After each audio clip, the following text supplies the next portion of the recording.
sé si hay muchos de vosotros que estuvisteis también en la gala de los premios de ayer. ¿Sí? Pues para vosotros que sepáis que estoy en libertad provisional. El resto es mejor que no sepáis nada.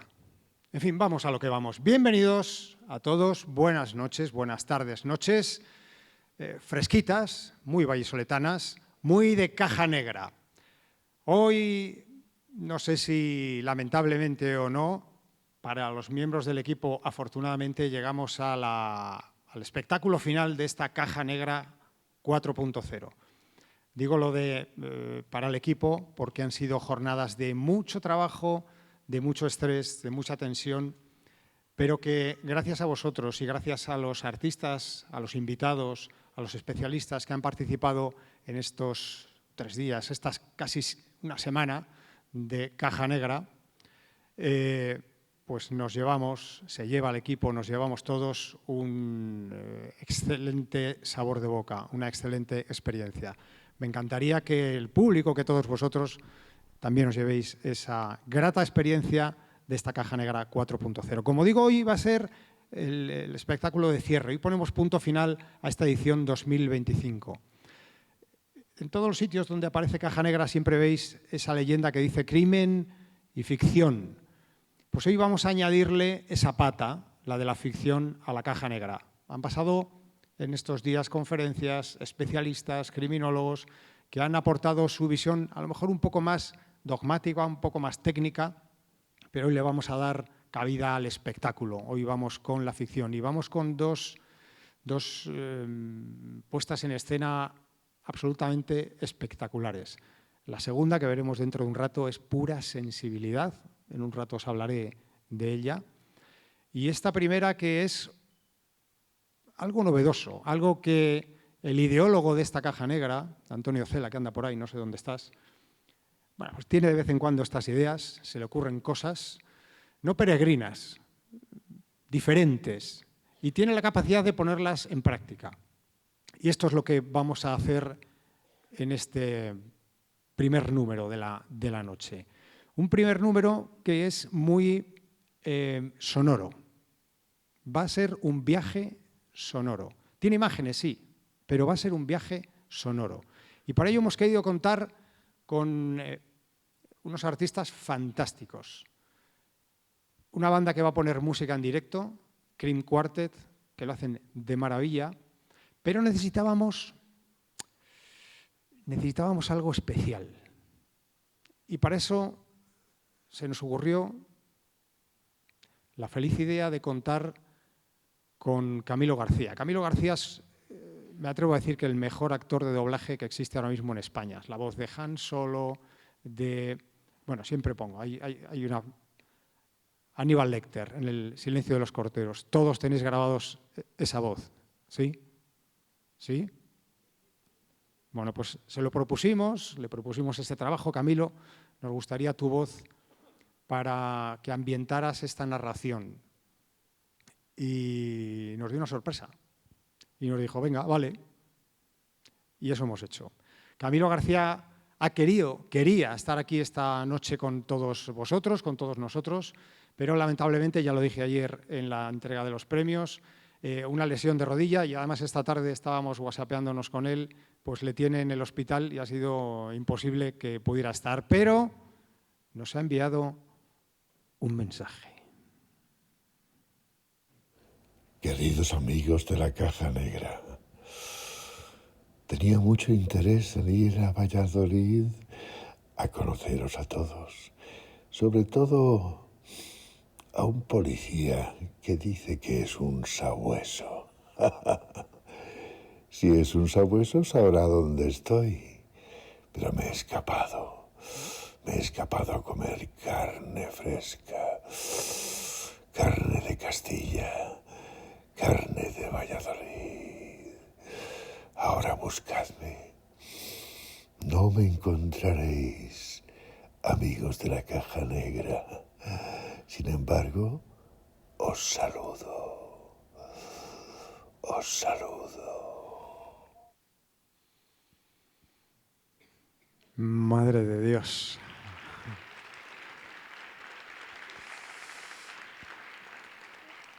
nada mejor para ponernos en situación de lo que vamos a experimentar.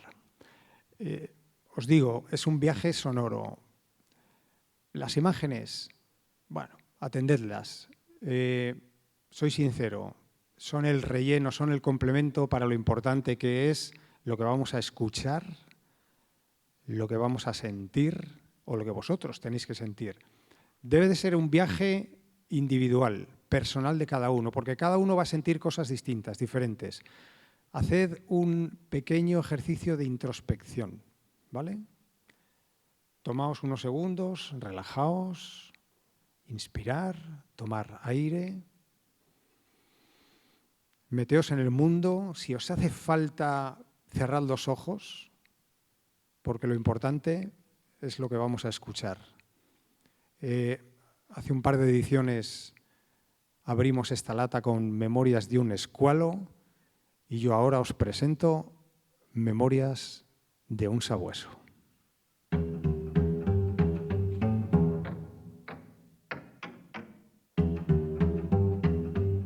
Memorias de un sabueso.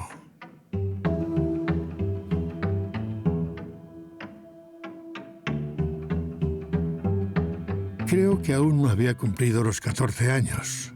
Se presentó una nueva Navidad y recuerdo aquellas noches de dimensiones interminables, típicas de un invierno gélido, que perviven en mi memoria como imágenes en tonos de blanco y negro.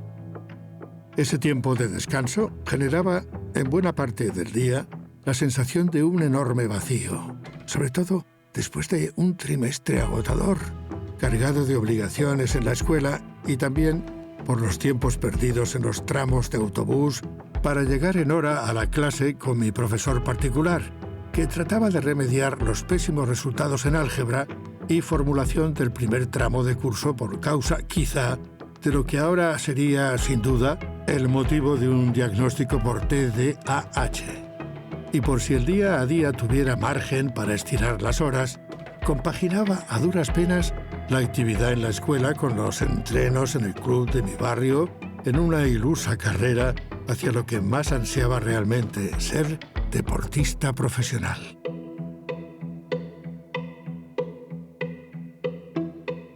Los momentos de sequía vital, como las vacaciones, son, desde que tengo memoria, los que más han agudizado mi ingenio para la toma de decisiones que condicionaron lo que he sido y, sin duda, lo que soy. Aquella Navidad tediosa me ofreció la oportunidad de abrir la caja de recomendaciones de mi viejo profesor de literatura, que no paraba de animarnos para que hiciéramos de un libro nuestro perfecto compañero de viaje en el largo camino de la vida. Por azares del destino, así ocurrió cuando cayó en mis manos un ejemplar que pude rescatar en la antigua biblioteca de mi abuelo. Confieso que los libros siempre me han fascinado. Además, el hecho de tener a alguien tan cercano que conservara en su biblioteca ejemplares antiguos de obras de Cicerón, Aristóteles, San Agustín, Víctor Hugo o Pérez Galdós era una suerte impagable.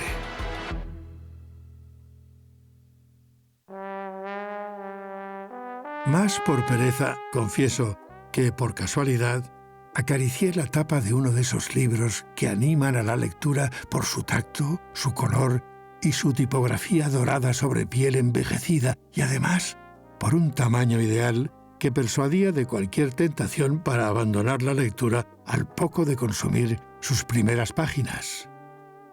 Cuando lo tomé entre mis manos, supe que no me dejaría indiferente. Era un ejemplar de Estudio en Escarlata, de Sir Arthur Conan Doyle.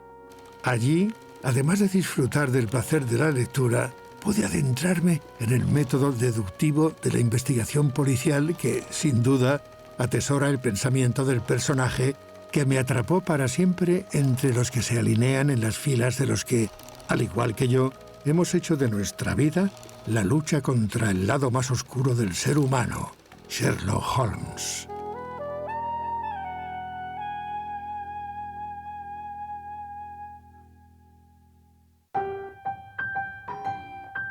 En esas horas tediosas, también ocupaba buena parte de mi tiempo en discusiones estériles con mis hermanos para seleccionar el programa de televisión o elegir película. o el dial de la radio para escuchar mi música favorita, que acababa siempre en decisiones salomónicas de los jueces implacables de la casa, mis padres. Pero la necesidad agudiza el ingenio, y la tendencia a complacer los instintos naturales encuentra en la noche su más fiel aliado. Y precisamente en la noche, o más bien alrededor de la medianoche, empezaron a colarse los tonos desvaídos de las películas en blanco y negro de la época dorada de Hollywood. Obras maestras de los grandes pioneros del género, como John Huston, Howard Hawks, Alfred Hitchcock o Billy Wilder, me invitaron a descubrir los sombreros de ala ancha y las gabardinas, bajo las que se adivinaba la empuñadura del mítico Colt Detective, el subfusil Thompson o la icónica pistola Colt 1911 de 9 milímetros. Aquellos coches utilizados por los míticos Public Enemies, como el Ford Sedan 1934 de la pareja de forajidos Bonnie Parker y Clyde Barrow, Bonnie and Clyde, o el conducido por el detective con más glamour de la historia del cine, Bullitt, en la memorable interpretación de Steve McQueen a bordo del Ford Mustang de 1968, se grabaron en mi retina como objetos icónicos para el culto. ¿Y qué decir de lo que contaban esas historias sobre policías y delincuentes? Sed de Mal, El sueño eterno, Scarface y tantas obras memorables de la época dorada del género detectivesco que mostraban con intenso realismo el duelo secular entre el bien y el mal, la ley y la delincuencia, la oscuridad y la luz.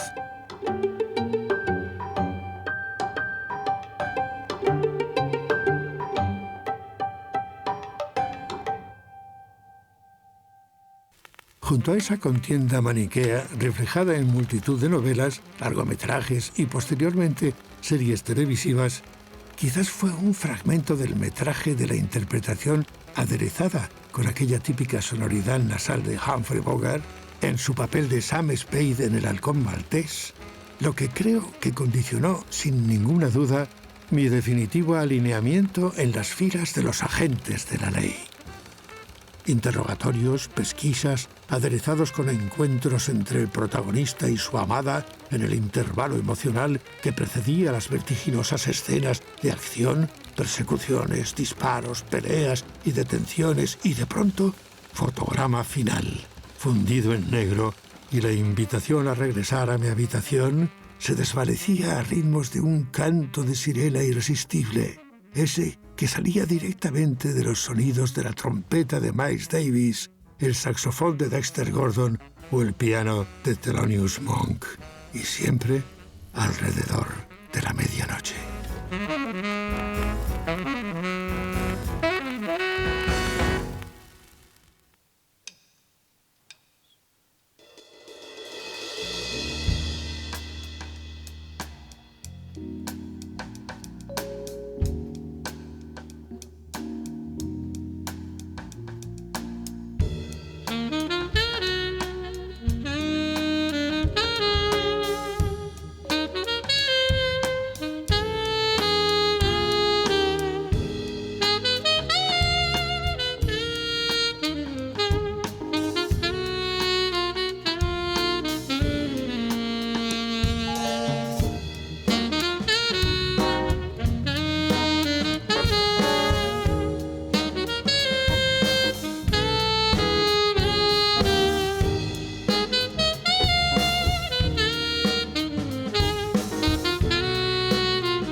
No sé si habéis oído hablar de la palabra etología.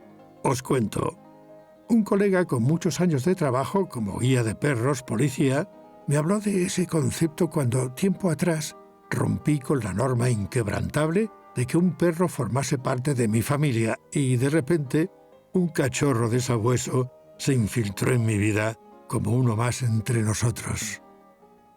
Si hubiera prestado atención a mi colega, habría tenido en cuenta el significado de lo que es la etología animal, que no es más que el sinónimo de su comportamiento por el hecho de haber nacido en esa especie. De aquel modo, habría sido mucho más sencillo entender el porqué de determinadas conductas de una raza, sus necesidades y, sobre todo, sus instintos. La respuesta es muy sencilla, porque siguen su instinto natural. ¿Y por qué os cuento esta historia? Porque muchas veces los seres humanos nos empeñamos en convertir aquello que nos interesa en algo que va contra su esencia, y es justo en ese instante cuando aparece un término que se ha incorporado al lenguaje en situaciones frecuentes de la vida cotidiana: la deconstrucción. ¿Quizá os suene?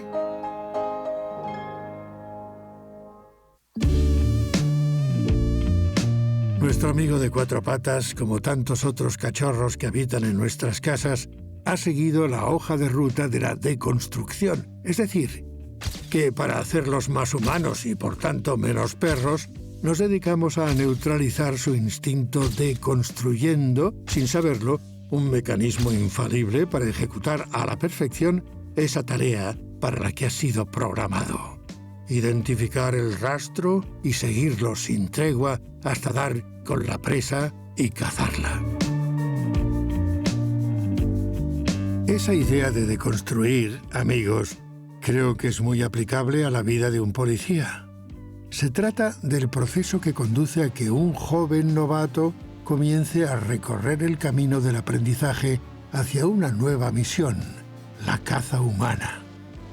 Ese proceso es fruto de un aprendizaje, a veces individual, con la adquisición de conocimientos en derecho para conocer la ley y saber aplicarla, la psicología para entender el comportamiento de delincuentes, víctimas o testigos y, mediante técnicas de intervención policial, evitar que te maten para poder abrochar los grilletes a un sospechoso. Pero el mayor capital en el adiestramiento de un buen sabueso viene, sin duda, del caudal de experiencia de sus compañeros, esos que hacen posible un trabajo eficaz y seguro.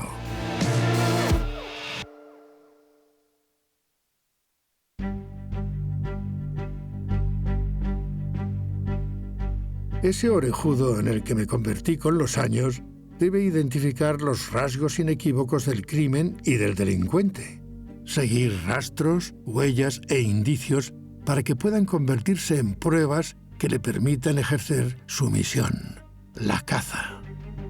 ¿Cazar qué? O más bien, ¿a quién? ¿A un ser humano? Quizá pueda pensarse que esa deconstrucción de la condición humana sea de algún modo antinatural, pero ¿qué hay de natural en un psicópata, en un corrupto, en un terrorista o en un pederasta?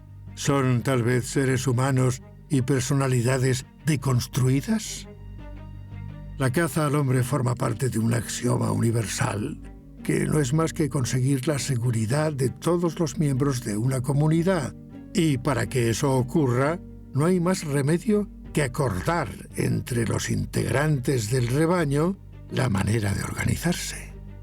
La ley, junto con sus reglas y también los encargados de que sean efectivas, es lo que legitima la existencia de sabuesos que son simple y llanamente imprescindibles en un universo acechado por depredadores. Edmond Locard, el Sherlock Holmes de verdad, fue un jurista y médico francés que abrió a principios del siglo XX el periodo científico de la investigación criminal de nuestra era y, entre innumerables aportaciones, nos legó la teoría de la transferencia, o, lo que es lo mismo, la idea de que todo contacto deja un rastro. cuando hay un crimen, algo del autor se queda en la víctima y algo de la víctima en el autor.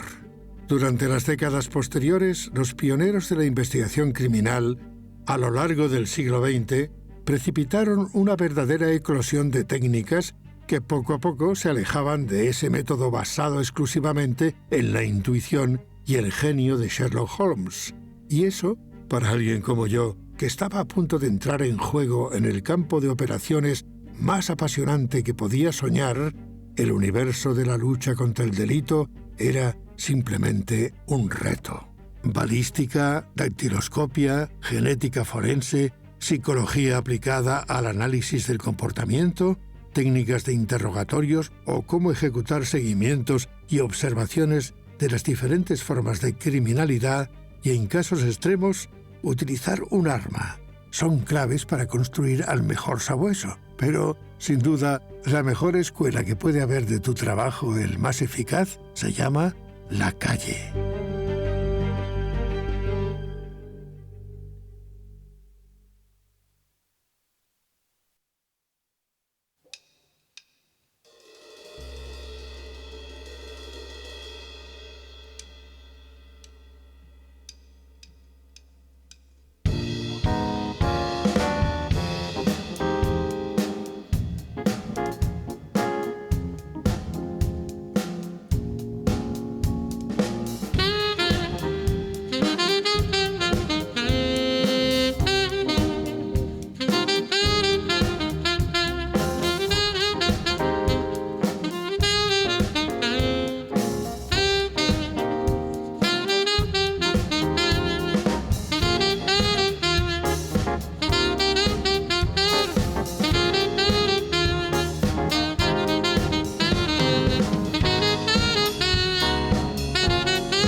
I watched sea beams glitter in the dark near the 10-house gate.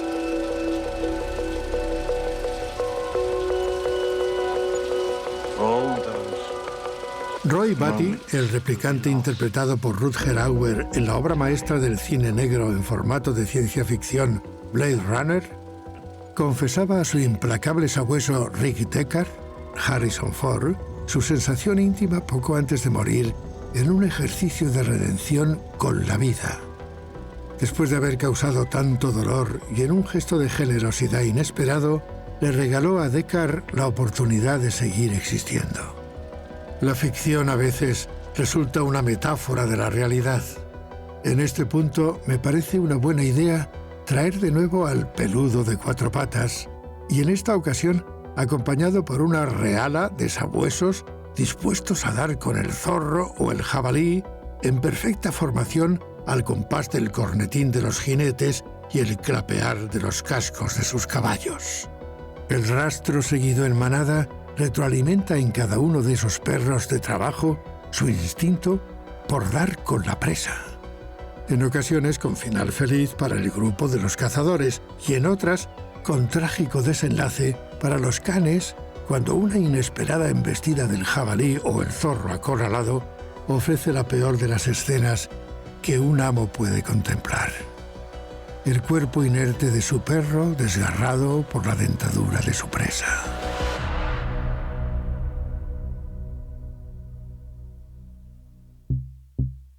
Durante el proceso de aprendizaje policial, recuerdo con imagen hiperrealista las clases magistrales de uno de mis instructores de tiro policial. Él se esforzaba en enseñarnos lo importante del uso del arma, la proporcionalidad, la legítima defensa, la protección de la vida y, sobre todo, la enorme responsabilidad que se contrae cuando haces un apéndice más de tu anatomía a un artilugio que en fracciones de segundos puede arrancar la vida a un ser humano. El presidente era su ejercicio favorito. Inspirado en los momentos que precedieron al atentado contra Ronald Reagan, trataba de simular la reacción de una escolta ante un ataque súbito por la espalda con fuego real. Os cuento el ejercicio. Posición en pie, de espaldas al blanco. Manos en la cabeza. Arma en la funda. Recámara sin alimentar. A la señal, me giro. Extraigo el arma. Deslizo la corredera hacia atrás para montar y hago fuego. 3 disparos a la silueta. 2 al cuerpo. 1 a la cabeza en menos de 2 segundos. Arma en seguridad, arma a la funda, fin del ejercicio.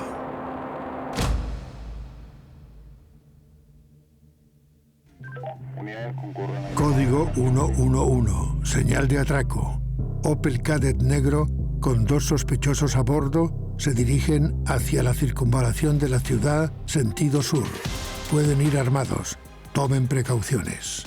Inmediatamente, cuerpo en alerta con una inyección de adrenalina que aceleró mi ritmo cardíaco, que iba en aumento a medida que se sucedían los comunicados que nos habían permitido a Paco y al resto de mi grupo estar en condiciones de salir al encuentro del vehículo que huía e, inevitablemente, enfrentarnos a los sospechosos.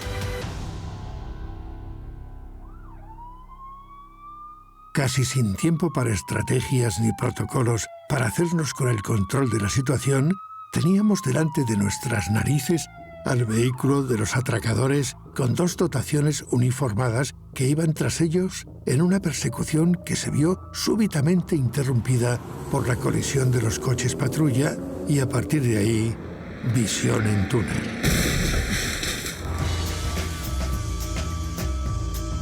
Solo recuerdo que en mi cabeza resonaba el mantra del entrenamiento que había recibido.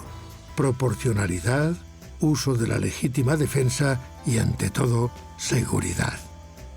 El conductor del vehículo parecía inconsciente y el copiloto salió del coche emprendiendo la huida a pie, portando en su mano un objeto que, sin margen para dudas, estaba absolutamente seguro de que era un arma. Corrí tras él con mi arma en la mano. Le grito, ¡al suelo! Y nada, le vuelvo a gritar, ¡al suelo! Y viene hacia mí. Instintivamente sostengo mi arma con las 2 manos en posición de abrir fuego al observar lo que parecía una amenaza inminente contra mi vida. Sin más, fueron 2 disparos al aire, uno a la cabeza. Cuando me acerqué al cuerpo inerte, solo pude confirmar que la situación era irreversible. Se trataba de un hombre sin vida y en la mano aún sujetaba un revólver que finalmente resultó ser falso. Cuando se celebró el juicio, tras meses de declaraciones ante asuntos internos, traté de recomponer mi vida, pero ya nunca fue igual que antes.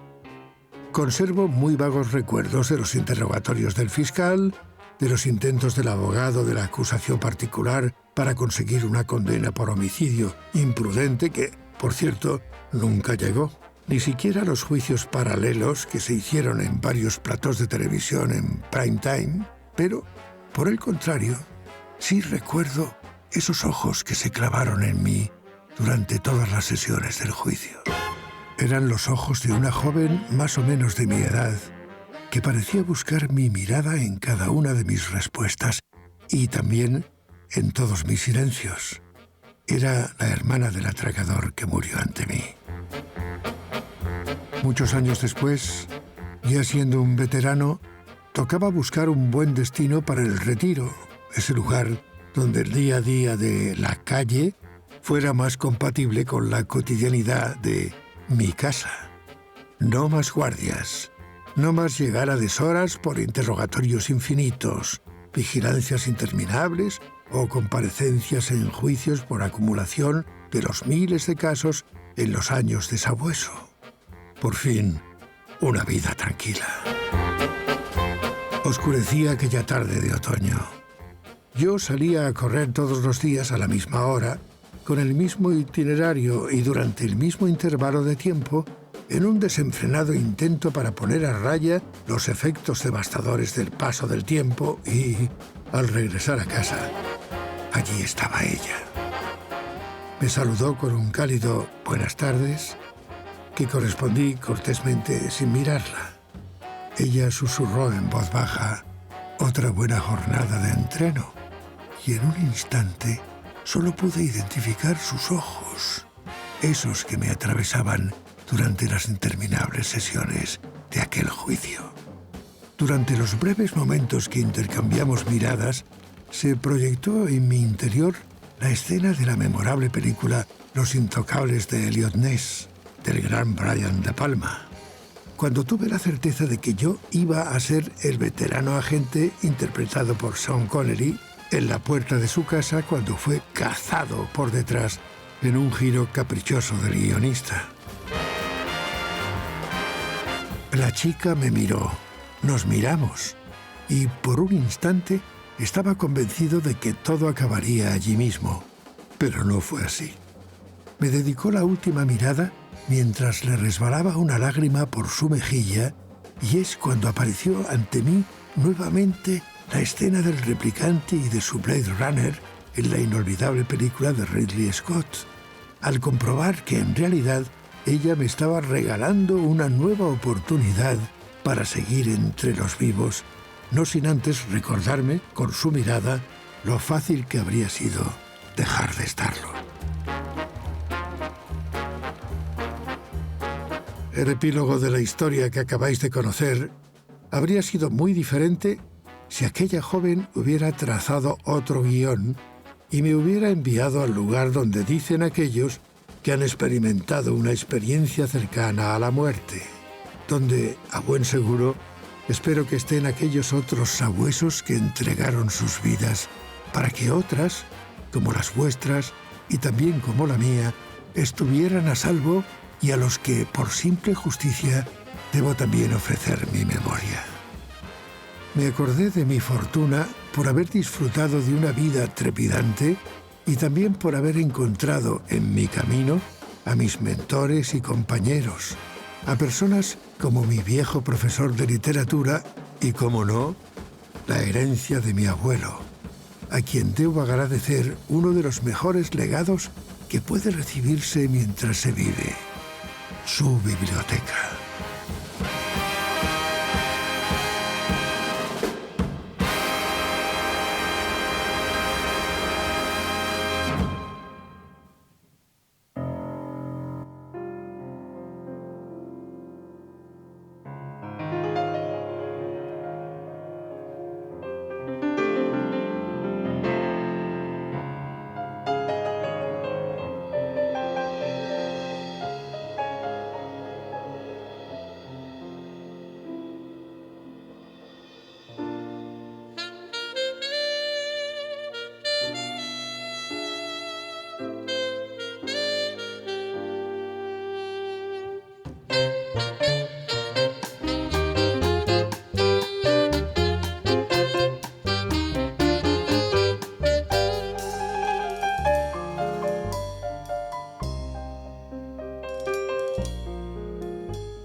Señoras, señores, amigos, Cream Quartet poniendo banda sonora a estas memorias de un sabueso.